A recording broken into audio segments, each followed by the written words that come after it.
in Days of Great Peace by Mouni Sadhu, Chapter 49, Epilogue. The sad news of Sri Ramana Maharshi's departure from the physical body soon reached me and his other devotees scattered throughout the world. I do not wish to praise or compare with other masters the great being at whose feet the Almighty allowed me to abide. For how could we, from our lower level of consciousness, exactly describe the being whose mission was to give us something of his infinite light? Adequately to assess his greatness, one must at least be on the same level of spiritual glory. All that I can do is to try to convey what I found in my own heart when I received the news.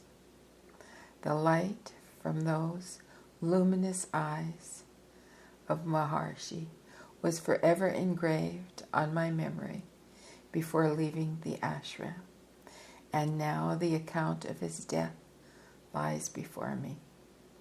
Does it mean that those eyes cannot radiate their silent initiation anymore? That would be ridiculous. I know this light is not a material one, though it was conveyed through a material body. This is a mystery, but not a paradox.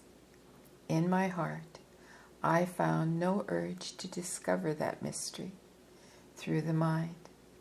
I felt that the fact was so, even though inexplicable to the thinking process. So his death did not deprive me of his reality. I was quietly sitting as if in preparation for meditation, but this time the usual process changed. Perhaps he saw that the human heart, not yet free from all its weaknesses, sometimes needs some consolation, and then, instead of a void, the well-known and beloved picture arose before me. There were most mysterious and inspiring evenings at the ashram when the beautiful hymn in praise of the Lord of the universe was sung in the hall. Sri Maharshi evidently loved the hymn, for there would appear a peculiar expression of other than human beatitude and delight on his face. I felt that the hearts of those who were present in that blissful hour of the evening contemplation were deeply tuned to it.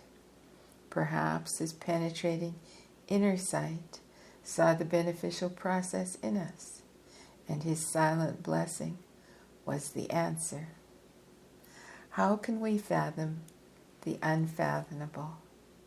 And now, as if still in the temple hall with all those others, I once again listened to the same beautiful melody heard before my outer ears. It was as if I reviewed a film, and there was no sadness anymore. It could not be otherwise. The true legacy of the Master could never be less than joy. This sublime and silent joy of being, untroubled by the waves of the surrounding illusory world or Maya. This was his peace, which he bequeathed to us. Later on, letters came from devotees in different countries. My distant friends each gave their own accounts of how the tragic news affected them. They tried their best to console themselves and me by saying that the physical departure of the Master could not break our spiritual link with him.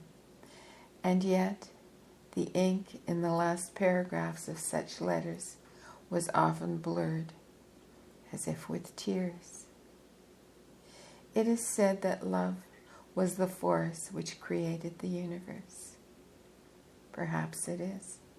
But to me, the force of such unselfish and radiant love as his is just that power which purifies our hearts when all other methods prove useless.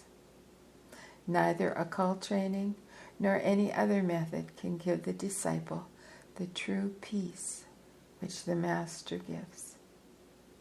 Sri Maharshi was a center of love to his disciples. He left us his love, and where else in the world could be found purifying power such as this to bring peace to our hearts?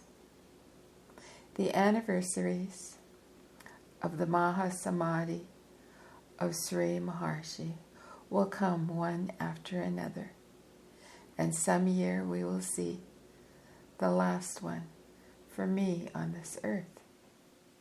But at that last moment, he will be with me, as with every one of you who knew him, and you who yearn to know him, if you keep to the end his legacy of love.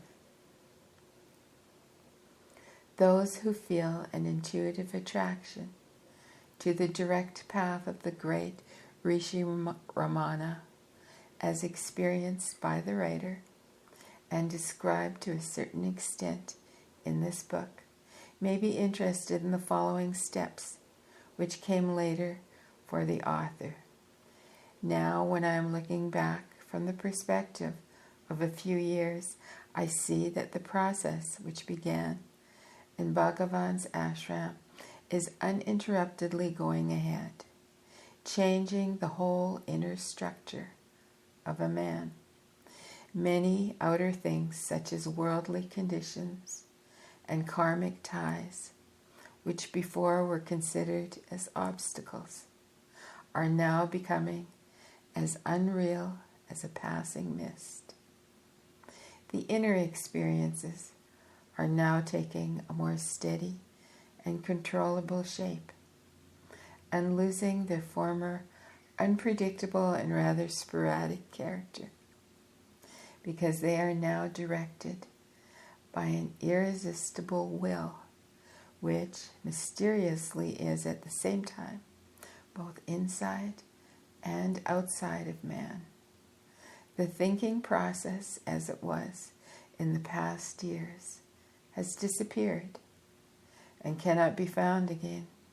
Instead, in its place has come the awareness of the perpetual cosmic current of mind, but it is flowing apart from my consciousness, except when I am selecting what I need from it.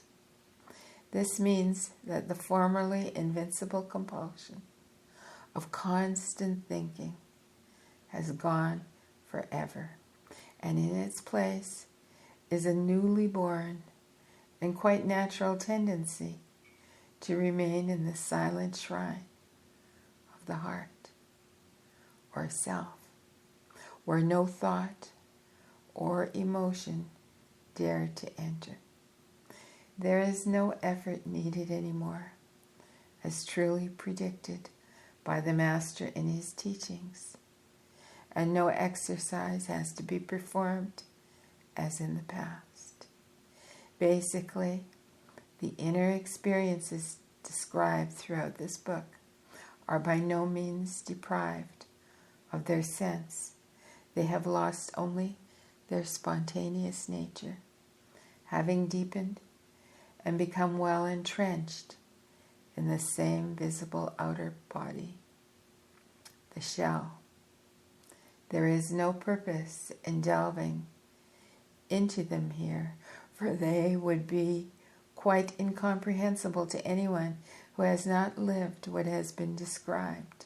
The process of ripening is rather an automatic one. All plannings and calculations for the future, together with all hopes, fears, and griefs, belong to the dead past.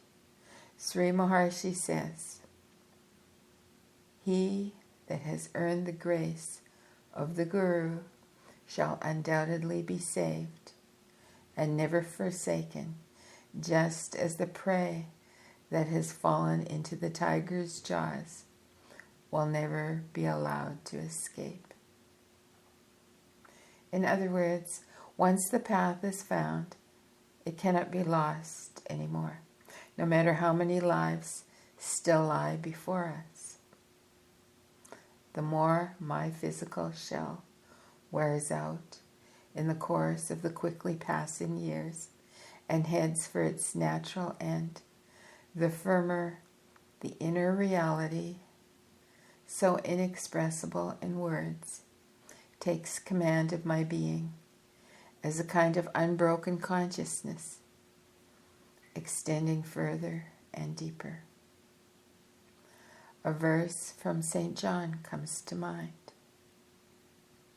That which is born of flesh is flesh, and that which is born of the Spirit is spirit. Imagination, visions, and other products of the mind's activity do not exist on the direct path. Reality excludes all illusions. Instead, only what could be called the illimitable bliss, the fulfillment of our deepest and most pure hopes and spiritual strivings, can follow us on that path. It is my firm conviction that in this world at the present time, there are still many who would be able to enter on this sublime path, the unique direct highway to the Absolute. And it is for them, and them alone, that this book has been written. I am stretching out my hand to them. Will they accept it?